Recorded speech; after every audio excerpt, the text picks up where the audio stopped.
So I'll start backwards, and I think one of the more challenging portions of the two modalities is really the enthusiasm portion. I usually bring a lot of enthusiasm in the classroom environment with my learners, and the first couple of times that I did a connected classroom or virtual environment setting, I found that I had to actually drive my enthusiasm a little bit more, so kind of heighten it. And it's easier for whatever reason in a classroom environment because maybe they're all here with me. They can feel that vibe, they can feel that energy with stuff. And I think on the virtual side of things, I found myself working a little bit harder. So a little more animated, a little more characteristic, a little more upbeat in tempo and stuff. And not that it shouldn't change in this environment, but I find myself working a little bit harder as far as some of the antics that I was doing and everything else, trying to keep learners engaged. And definitely going along with a portion of the similarities. Addressing each learner by name, making them feel like they're an actual participant and not just a group of people, I think goes a long way. But in the settings for this stuff, I have a pretty good background with regular classroom setting, ILT, and the connected classroom and virtual training. And I think both of the hand-in-hands or similarities go with building the trust and credibility. I think that's the foundation block. Building it early and making it easy to where whatever the classroom environment setting is, your learners feel like they're in a place that only they can actually benefit and learn from, but they're getting it from a person that actually cares and has something invested in them right when class starts. It's not something that was like, oh, you're only here for 4 days. After that, it's kind of to the wayside of things. Like, no, I have an investment in your success, and I want to see you do great things within this company to whatever it is that I'm happening to be developing you with. I mean, there's so many similarities between these two things as you talk about them.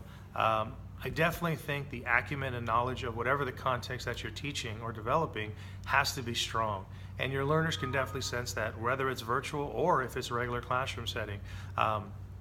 So what you're bringing to the table, the more of the skill or the craft that you have, it's always easier when you can demonstrate that and talk about it, when you can answer questions relatively easy. But also, if you don't know one, I mean, don't blow smoke.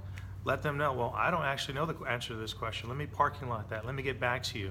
Or sometimes I like to pose it back to the learners. Hey, that's a great question. Does anyone else have a thought on this? And that way it constantly keeps things engaged. And I think that works out really well in the classroom and the virtual setting. It's constantly how to figure out a way to not only keep one participant actively concerned with a conversation or question, but bring everyone else into something that everyone can get into group discussion about. And I think that works out really well for both settings.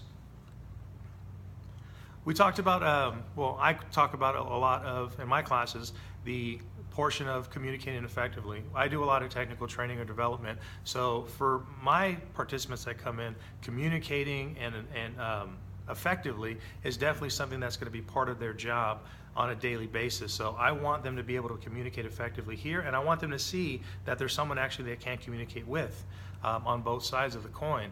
So I've been in the technical side, I've been in customers' houses, and now I'm actually developing those skills to help you talk to those customers now. So there are a lot of similarities.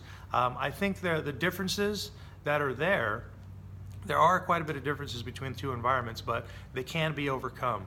It's not something that's impossible to do, but I think it takes just a little bit of drive, quite a bit of effort, and just a willingness to try. Thinking outside of the box and really telling yourself that you can do this because you already do it in a different setting. It's just trying to adapt to something new. That's what I got. Hope you like it.